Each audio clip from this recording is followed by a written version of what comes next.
ആ സ്ത്രീ സ്വരൂപത്തിനെ എല്ലാ ദേവീദേവന്മാരും ഭജിച്ചു എന്ന് പറഞ്ഞാൽ അവരിൽ നിന്നുണ്ടായ ചൈതന്യമാണ്, കോപചൈതന്യമാണ് ആ ദേവി സ്വരൂപമായിട്ട്. പിന്നെ ആ ദേവന്മാർ തന്നെ ആ ദേവിക്ക് ആയുധങ്ങളെയൊക്കെ കൊടുത്തു. ആയുധങ്ങൾ കൊടുത്തതോ ഈ അംഗങ്ങൾ കൊടുത്തു. ആദ്യം അംഗങ്ങൾ കൊടുക്കുക എന്ന് പറഞ്ഞു കഴിഞ്ഞാൽ ഓരോരുത്തരും ഓരോന്ന് അങ്ങനെയാണ്. ഇപ്പോൾ ഇതപൂച്ചാമ്പു തേജസ്ഥാന മുഖം യാമ്യേന ചാഭവൻ കേശ, യമൻ ആണ് കേശ മുടി കൊടുത്തത്. ബാഹവോ ഈ ബാഹുക്കള് തോളുകളൊക്കെ കൊടുക്കുന്നത് വിഷ്ണുവാണ്. സൗമ്യേന സ്തനയോർ, ആ സോമൻ 2 സ്തനങ്ങളെ കൊടുത്തു. മധ്യം ചൈന്ദ്രേണ, ചന്ദ്രൻ ഈ മധ്യഭാഗത്തിനെ കൊടുത്തു. വാരുണേന ജംഘോരു, ഈ മറ്റേ തുടകള് വരുണൻ കൊടുത്തു. നിതംബത്തേജാഭുവ, നിതംബം ആസനം അത് ഭൂമി തന്നെയാണ് ആ ദേവിക്ക് കൊടുത്തത്. ബ്രഹ്മണസ്തേജതാപാദവും, ബ്രഹ്മാവ് പാദങ്ങളെ കൊടുത്തു. സൂര്യൻ ആ ദേവിയുടെ വിരലുകളെ കൊടുത്തു. വസൂനാഞ്ചകരോഗുര കൗബേരേണച്ച, ഈ കുബേരൻ നാസികയെ കൊടുത്തു.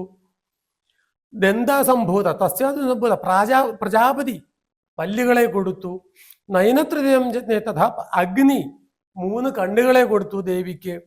പിന്നെ ഭ്രുവോച്ച സന്ധ്യോച്ചേച്ച, സന്ധ്യ ആ തേജസ്സിനെ കൊടുത്തു. പിന്നെ ഈ ശ്രവണം എന്നുള്ള ഒരു അനിലൻ കൊടുത്തു. പിന്നെ അന്വേഷാം ചെയ്വ ദേവാന സംഭവം ശിവ, എല്ലാ ദേവീദേവന്മാരും അവരവരുടെ ആയുധങ്ങളെ ഈ തേജസ്സുകളെ കൊണ്ട് ആ ദേവിക്ക് ഓരോരോ ശരീരഭാഗങ്ങളെ കൽപ്പിച്ചു. ഒപ്പം തന്നെ ആയുധങ്ങളെ കൊടുത്തു. ശൂലം ശൂലാൽ വിനികൃഷ്യ ഋതൗസത്യ പിനാകധൃക്ക്, പിനാകധൃക്ക് എന്ന് പറഞ്ഞ ശിവന്റെ ശൂലത്തിൽ നിന്ന് ഒരു ശൂലം ഉണ്ടാക്കി ദേവിക്ക് കൊടുത്തു. ചക്രം ദത്തവാൻ കൃഷ്ണ സൗൽപാത്യ സ്വചക്രത, വിഷ്ണു ആ ചക്രത്തിൽ നിന്ന് സുദർശന ചക്രത്തിൽ നിന്ന് മറ്റൊരു ചക്രത്തിനെ സൃഷ്ടിച്ച് തത്തുല്യ തേജസ്സുള്ള സുദർശന ചക്രത്തെ ദേവിക്ക് കൊടുത്തു.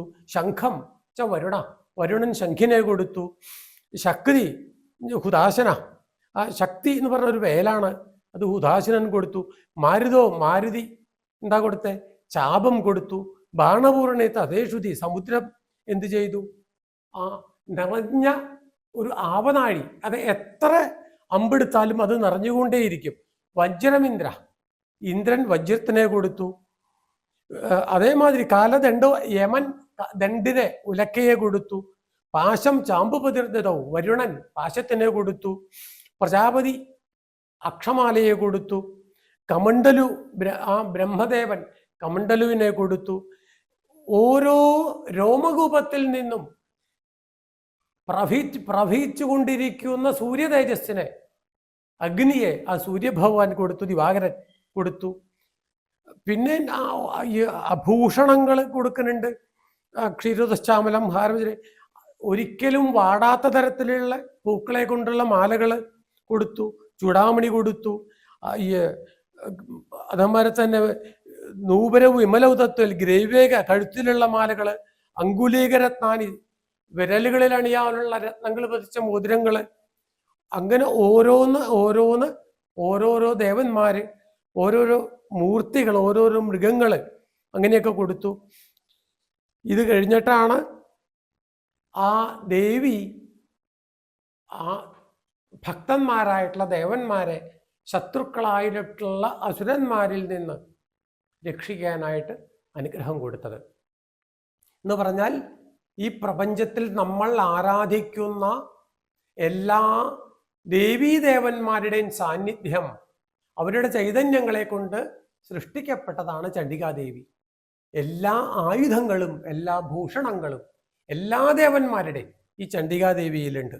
അതുകൊണ്ടാണ് ആ ചണ്ഡികാദേവിയെ സ്മരിച്ചാൽ എല്ലാ ദേവീദേവന്മാരെയും പൂജിച്ച ഒരു ഫലം നമുക്ക് ലഭിക്കും എന്ന് പറയുന്നത്.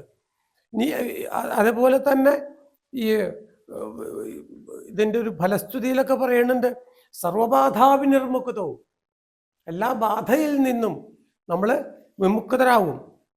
സർവബാധാവിനിർമുക്തോ ധനധാന്യ സമന്യുത മനുഷ്യോ യൽ പ്രസാദേന ഭവിഷ്യതി ന സംശയ.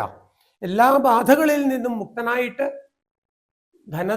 സർവബാധാവിനുക്തോ ധനധാന്യ സംബന്ധിതം മനുഷ്യോമൽ പ്രസാദേന.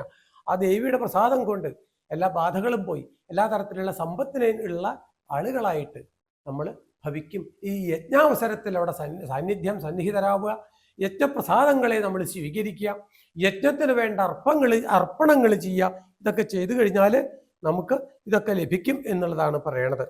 അപ്പോൾ ഈ അവസരം, നമ്മളുടെ ഏറ്റവും തൊട്ടടുത്ത് നടക്കുന്ന ഈ അവസരം വേണ്ട രീതിയിൽ ഉപയോഗിക്കാൻ നമുക്ക് സാധിക്കട്ടെ. അതിന് ദേവി നമ്മളെ അനുഗ്രഹിക്കട്ടെ എന്ന് പ്രാർത്ഥിക്കണം. നമസ്കാരം.